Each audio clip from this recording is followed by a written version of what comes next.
This is KTN News.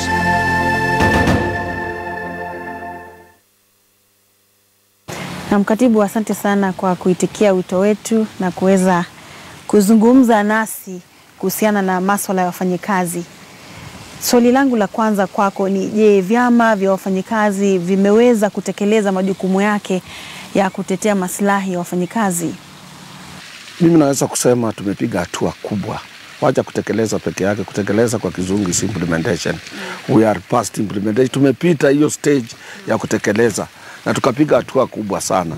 Kwa nikianza mambo ya vyama vya wafanyikazi kwa ajili mwaka ujao, mwezi wa Septemba tarehe 3 nitakuwa miaka 50 katika ile profession inaitwa industrial relations practice, which ambayo iko related kwa mambo ya wafanyikazi, waajiri na serikali. Miaka 50 tukianza ilikuwa ni area ya mzozo.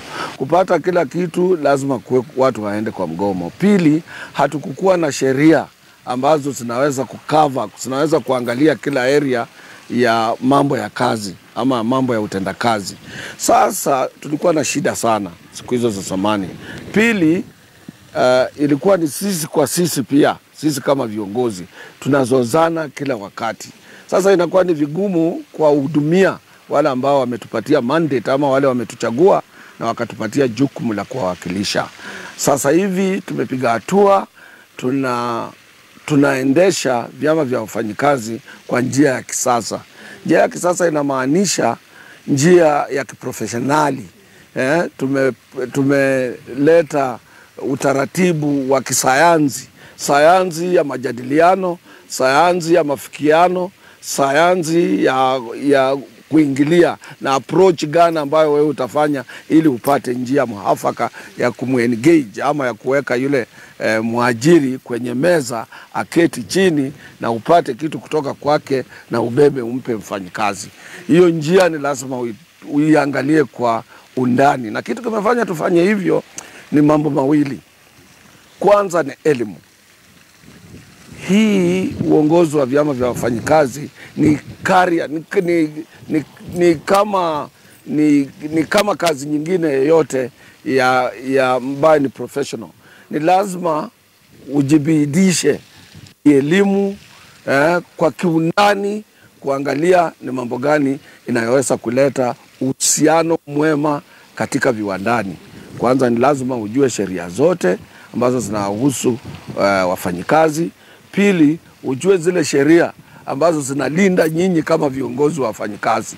Tatu, ni lazima uelewe kabisa ni njia gani ambayo inaweza fanya wewe upate kuungwa mkono na regulator ama ambaye ni serikali, ama yule wazungu wanasema yule ambaye ana create an enabling environment ya wewe kufanya kazi, ambaye ni government. Ni njia gani utafanya uweke serikali pia kwa laini ya kujua ya kwamba itambue ya kwamba kazi yako ni kazi ya muhimu. Saa zingine unapata shida because unapata wale wako ndani ya serikali individuals ama wale wachache wana interest yao kule. Kwa mfano katika viwanda wanataka kuajiri watu, wanasiasa kupeleka huko wafanyikazi kuajiri. Na wakitaka kuajiri huko wafanyikazi, saa zingine wanataka wale walioajiriwa zamani wafukuzwe ili wa create nafasi, wapate nafasi ya kuleta wale watu ambao wakati wa kampeni yao waliambia hawa tutakuajiri kazi, tutampa vijana ajira, namna hivyo. Na ni juu ya wewe kama kiongozi wa wafanyikazi kurudi upande wa wale wafanyikazi wa zamani, kuwatetea, kuwalinda kutokana na wasipate ule muingilio kutoka kwa wale wanasiasa ambao wana uwezo na ushawishi kwenye serikali. Pengine tutatuambia, je, vyama vipo lakini Wakenya kidogo wanataka kushinikizwa, kusukumwa kuweza kujiunga na vyama hivyo. Kwa nini? Tabu iliyoko katika nchi hii ni mtu mpaka aone. Unajua watu wengi, na nimesema hii kwa mara nyingi, ukienda matangani na upate mtu amelala kwenye jeneza, wewe akili yako kwanza unafikiria tu ni huyo ama ni hiyo family. Hakuna siku moja inakuja kwa kichwa yako itakuwa ni wewe ama jamii yako yule wewe unajua atalala kwa hiyo jeneza. Sasa mpaka wakati unaona imekufikia ndio unajua kwa nini mimi huwa siendi kwa matanga. kitu kama hicho. Ndio kama wafanyikazi wale ambao hawataki kuingia kwenye vyama vya wafanyikazi, mpaka aone siku ile yeye ametupwa nje ya kiwanda, ama amedhulumiwa, amenyimwa pesa zake za miaka yake yote, ama pale kwa njia ya dhuluma tu mtu fulani ambaye ana chuki, yani ile hate, anahaba chuki kwake, anamchukia tu kama labda vile anavyofaa, vile anavyojifanya, ama yeye ni mtu ambaye anajibidisha, ananunua kagari mpya, ana saa mpya, ana kasuti mpya, na mkubwa mwingine pale ukiangalia koti lake halioni laundry pale popote, alisafishwi. Sasa anakuwa na chuki na ile mfanyikazi wa China, anamchukia sana kwa mambo ya dhuluma, anafukuza yeye. Ndio huyo mtu anajua, ningelijua kitambo ningelikuwa mwanachama wa chama cha wafanyikazi. Ndio anataka kutafuta wapi hapa shop steward. Akienda kwa shop steward anamwambia, bwana, tulikwambia wewe uingie kwenye chama cha wafanyikazi, tungelikusaidia, ili ni dhuluma ya wazi. Sasa ndio mtu anajua umuhimu wa kuingia kwa chama. Pili, sasa hivi tumewaweza wale watu ambao hawataki kuingia kwenye vyama vya wafanyikazi.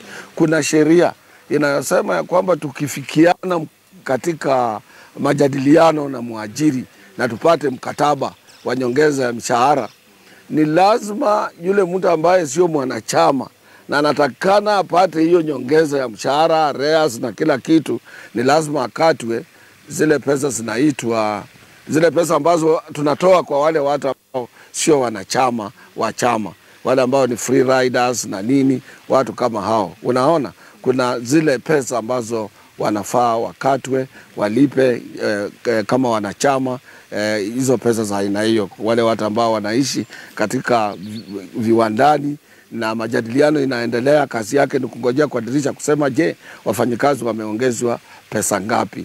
Na kusukuma huku pengine kunatokana na kutohamasishwa kutosha. Pengine Wakenya hawajahamasishwa kuhusiana na umuhimu wa kuwa katika vyama hivi. Kulingana na zile mipango tumeweka za kuwafundisha, kuwapa elimu ya wafanyikazi, kama Kenya tuko na kituo chetu cha kufundisha viongozi ambacho kinajulikana sana katika Afrika nzima, Tom Mboya Labour College, na pia kile cha kimataifa kwa viongozi kule Turin, College of Labour Studies katika ILO College of Labour Studies in Turin, upande wa huko Italy. Kunacho chuo kama hicho ambacho kinachukua wale wafanyikazi inachukua wale kutoka kwa waajiri, viongozi wa waajiri, viongozi wa serikali katika wizara ya leba, na pia kwa wafanyikazi kuwafundisha kimataifa sasa kuelewa.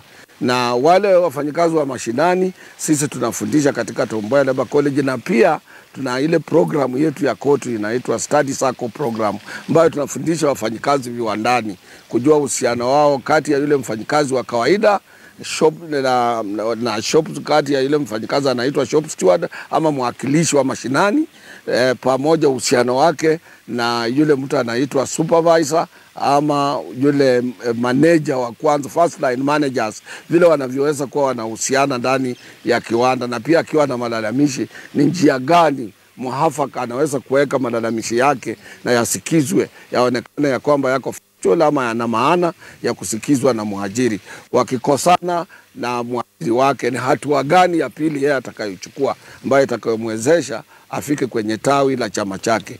Akitokea hapo hivyo, ni njia gani tena muhafaka ambayo atakayochukua hiyo ila mfikie katibu mkuu wa chama chake. Iwapo mtu anataka kupata KOTU, atawapata wapi? Je, watu wanafahamu uwepo wa KOTU katika mashinani ama KOTU iko tu hapa Nairobi? Sisi hakuna pahali ambapo hatuna chama chochote ambacho kiko affiliated kwa KOTU, ambacho kinaungana na KOTU. Ukiwa Mombasa na wewe unafanya kwenye company yoyote ya ushonaji, kuna chama chako huko, branch secretaries wako huko ambao wanahusiana na hicho chama. Ukiwa ni chama ambacho kinahusiana na mambo ya kilimo, pia kuna wale wawakilishi wa area hiyo wako Mombasa. Kama ni chama kile ambacho kinahusiana na wale watu wanaofanya kazi kwenye chakula, pia hiyo chama iko huko Mombasa. Utapata wako ya mahoteli iko huko Mombasa. Unapata viongozi, ama ni Kisumu, hawa viongozi wa mashinani wako huko. Utakimbia kwenye chama kile kinachokuhusu. Na kama wewe sio mwanachama, pia sio lazima uumie bila kujua pahali utakapokwenda. Wizara ya Labor imeweka labor officers, county labor officers, kila pahali injini unaweza kimbia kwao useme je, hapa nimedhulumiwa. Isipokuwa mara nyingi watu huogopa kupitia laini hizo kwa ajili wengine mara pia ataitwa na muajiri aambiwe wachana na huyo mtu alinikosea.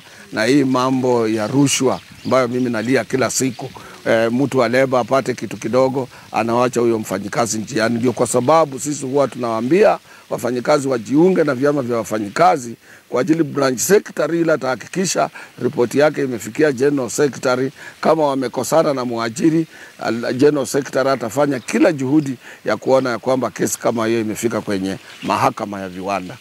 Na je, kuna kesi ngapi ambazo umepata za dhulma dhidi ya wafanyikazi na mmeweza kuziangazia vipi? Je, kuna waajiri ambao wameweza kuadhibiwa kutokana na dhulma za wafanyikazi? Kwa mwaka tunapata kesi nyingi sana. Unapata viwanda vingine, nitakupatia kwa mfano kama chama changu ambacho ni cha wafanyikazi wa mashamba makubwa. Kwa mwaka tunaweza kupata cases karibu almost 1000 ambazo ni kesi tofauti, zile ambazo zingine zinahusiana na muajiri kudhulumiwa, muajiriwa yani mfanyikazi kudhulumiwa na muajiri kwa mambo ambayo ni madogo sana mpaka inakuwa ni mambo makubwa, anafukuzwa nje. Zingine zinahusu wafanyikazi wote kiwandani pia kudhulumiwa kwa jambo fulani ambao hata saa zingine inafikia hali ya mgomo. Zingine zinahusiana kati ya kama wale waajiri wako katika na kundi chao, yani kinajulikana kama Employers Association of a particular industrial particular sector. Hao wote pia unasipata pia tumekosana nao katika chama. Tuna report hiyo kama dispute, aidha kwa mambo ya mshahara, mambo ya overtime, mambo ya aina hiyo, mambo inayohusiana ule mkataba wetu wamevunja katika area moja. Pia zile nyingi sana pia zingine tunapata kwa ajili katika viwanda ama katika Kenya sasa 65% wafanyikazi wengi ni wamama. Wale wanazalisha kwa viwanda gani, kwa hata kwa population wamama ni wengi. Sasa kuna pia dhuluma wamama wanafanyiwa, zile mambo ambazo hazifai ndewe vitendo ambavyo na hiyo. Kesi kama hizo zote zinakuja katika kwetu, pia zina form part ya zile kesi hizi tunafanya. Zingine ni kesi nyingi sana ambazo tu mtu anaambiwa amechelewa masaa mawili matatu, anaambiwa wewe enda nyumbani. Hiyo ni mambo ya dhuluma ambayo haambatani na sheria kamili. Zingine tumeweka katika mkataba moja, unapata kuna vifungu ama areas karibu 26, 27 ama 32 na 2-3 zinavunjwa na waajiri, hawataki kufuata hiyo. Pia zina form basis ya mambo ya kujua hapa kuna dispute, zina cause dispute. Katika mkutano ambao ulikuwa nao hivi majuzi, ulizungumzia ongezeko la mshahara wa mfanyikazi wa chini kufikia 40%. Je, mnapotoa wito huu kwa waajiri, huwa mnafuatilia kuhakikisha kwamba waajiri wanatekeleza yale ambayo yanapaswa kutekelezwa? Unajua hapo mbeleni tulikuwa na Kibaki alituacha ile minimum wage ikiwa shilingi 9,000 aidha na 600 kitu kama hicho. Baadaye President Uhuru akatupatia 14%, akaleta hiyo kitu karibu, ikakuja karibu 11,000 minimum wage, 11,400 shilingi. Sasa hiyo iko chini sana na hiyo ilikuwa ni 14%. Sisi tunasema hivi, katika mwaka wa 87 kuna research sisi tuliangalia ndani kabisa tukitumia department yetu ya education na economic and research katika koti. Tukapata mtu ambaye ana watoto wawili na mama na baba na anakaa katika area ya Eastland kule. Mimi nilikuwa mdogo mchanga kule, nilikulia katika Nairobi, na anafanya kazi na anafanya kazi town ama katika industrial area kule kwenye viwanda. Yeye akitaka akae na ile kitu inaitwa living wage ni lazima alipwe shilingi 37,000. Na ukiangalia 87 mpaka sasa ni karibu miaka 40 saa hii. Hiyo ilikuwa miaka mingi iliyopita. Imagine hii miaka ingine hii yote mtu kama baada analipwa shilingi 10,000 kama minimum wage, minus Ile ilikuwa ni 37 wakati huo. Na saa hii inaweza kuwa hata ingelikuwa kama watu wanaongezwa sawa ilikuwa hata 37, ungelikuwa unapata mshahara wa zaidi ya shilingi 1,100 na kitu. Sasa wewe unapata shilingi 11,000 kama mshahara yako. Wewe ni binadamu, unataka mtoto asome, unataka watu wakule, unataka ulipe nyumba. Hiyo ni utumwa mambo leo. That is indirect modern slavery. Unaweka mtu kuwa slave, mtumwa, una mshahara wa aina hiyo. Na serikali yoyote ambayo inalipa mtu mshahara kama minimum wage shilingi 11,000 ni serikali ambayo haijali maslahi ya wananchi wake. Na hao watu wanataka alipe kodi, anataka alipe NSSF, anataka alipe NHIF. Kule Kibira atalipa karumu moja karibu shilingi 3,000. Anabaki na shilingi 4,000. Mtu kama huyo anaishi namna gani? Anaishi namna gani? Niambie. So mfumo mbaya kwa jina ya kazi. Na huko nyumbani alikotoka watu wanamtarajia, familia yake inamtarajia, pale alipata, hata ukiangalia upige hesabu namna gani, huyo ni mtu mtumwa wa mwisho. Sasa sisi tunasema ongeza kwa hiyo shilingi 11,000 karibu na 400, kwa 40 kwa 100 italeta karibu shilingi 15,000. Ndio tunaambia Uhuru, acha adjust tu, wacha ifike 15, ambayo haitoshi pia.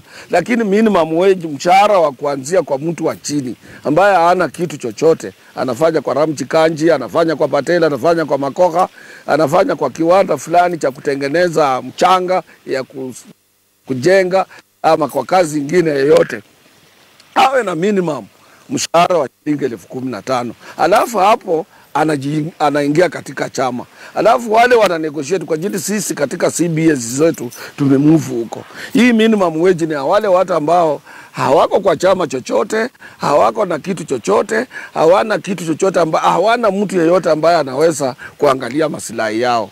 Na kwa vile shirikisho kula vyama vya wafanyikazi ambao mimi naongoza, ambayo ni KOTU, inaongea kwa niaba ya wale walioajiriwa, wale hawana kazi na wale wana kazi. Sisi ndio hiyo authority tuko nayo. We speak for the employed, unemployed and those who are looking for employment in the world of work kwa kizungu katika Kenya. Sasa ni juu yetu kuset pace kwa wale ambao ni wa chini. Wale wanafaa watu 2 watatu wameandikwa pahali kama carpenters, wanatengeneza majeneza, wanatengeneza viti vya kukalia kama hivi tumekalia, na wanafanya kwa Singh and Khalsa Company Limited. Vitu ya aina hiyo, zile private small companies ni lazima waanze na mshahara wa shilingi 15,000. Ndio hiyo bado iko chini. Ndio tunauliza President Uhuru Kenyatta kama yeye ni mtu kijana, yeye ni mtu ambaye amekaa anapenda kukaa na watu wa chini. Ingawa kitu moja nimesoma kwake, public relations ya president wetu iko hali ya juu. And don't be deceived wakati yeye anafurahisha wewe, that is yeye saingine anafutwa huko anaambiwa, lakini is a very good president. Kusema hivyo, yeye ni mtu mzuri, yeye ni mtu public relations yake, akifika pale wewe atawacha wewe kama umefurahi. Lakini nataka hiyo furaha yake pia iambatane na kuwajali wale watu wa chini. Katika miaka ambayo imepita, pengine miaka 2 mitatu hivi, kumekuwa na malumbano kati ya KOTU na Wizara ya Leba. Hivi sasa uhusiano wa KOTU na Wizara ya Leba uko vipi, ikizingatiwa kwamba waziri wa Leba alibadilishwa? Kwa kweli yeye ilikuwa safari ya kwanza kuona mambo kama hayo. Na hayo ni mambo magumu sana. Mimi nimefanya kazi kwa muda mrefu, sikuona kwanza. Hiyo ndio ilikuwa mara yangu ya kwanza kama mtu ambaye ana ujuzi mingi sana katika mambo ya wafanyikazi, kama katika hali ya wafanyikazi, kama kiongozi namba 2 duniani. Wizara ya Leba haikukuwa na makosa yoyote kama wizara, lakini walipoleta waziri ambaye alikuwa na interest, ama wale walimtuma na kisababu fulani ya kwamba usijali habari ya Leba kama wizara ambayo inaangalia hali ya wafanyikazi. Tunakutuma bali wale wafanyikazi wanaweka pesa yao pale kwa mtungi.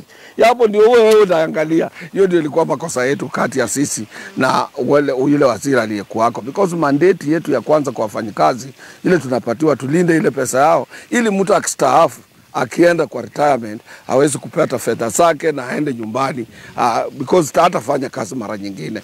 Na itakuwa ni makosa pesa za wafanyikazi siibiwe nikiangalia na macho, because hata nikiwa kwa grave, nikiwa kwenye chini ya mchanga, wale watakaokuwa wanastaafu wakati huo watalaani mimi. Watasema kwa nini Atuoli tulimchagua tukampatia nafasi ya kutuwakilisha na hela zetu zilikuwa zinavujwa, yeye akiangalia na macho. Haitakuwa sawa, na lawama kama hiyo itakwenda kwa watoto wangu na wachukuu wangu. Na ni lazima nikufe nikilinda hizo hali ya percent. Hiyo ndio ilikuwa makosa yetu na wizara. Pili, uliniuliza uhusiano uko namna gani. Kwa kweli tumepata wamama. Ile waziri wetu sasa ni mama Madam Kandie, na pia ana permanent secretaries watatu, yule wa mambo ya East Africa, mwingine pia wa wizara ya Labor, na mwingine pia permanent secretary anaangalia mambo ya social security, sasa NSSF na mambo ingine inayohusu watu wanaoenda nyumbani na permanent secretary yake. This is the first time kuona wizara ikifanywa hivyo, ambayo wakifika kwa budget wanaipatia pesa kidogo sana, lakini wametupa permanent secretary watatu.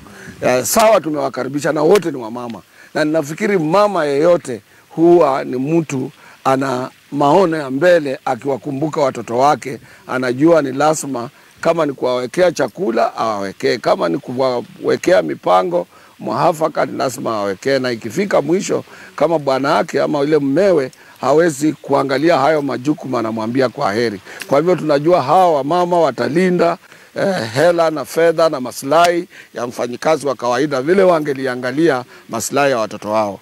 Sasa hivi hatujaona, bado tunawatch kwa ajili miezi michache tangu wafanye hiyo mabadiliko. So we are watching at a distance and with keen interest, na kuangalia kwa undani, kwa makini tena kama kutakuwa na hiyo. Na pia tumeweka mikakati chini tayari ya kwamba kama watakuja hivi ni njia gani tutakuja nayo kama wafanyikazi counteract hiyo mipango yao ya aina hiyo, ili interest ya ile mfanyikazi wa kawaida ilindwe.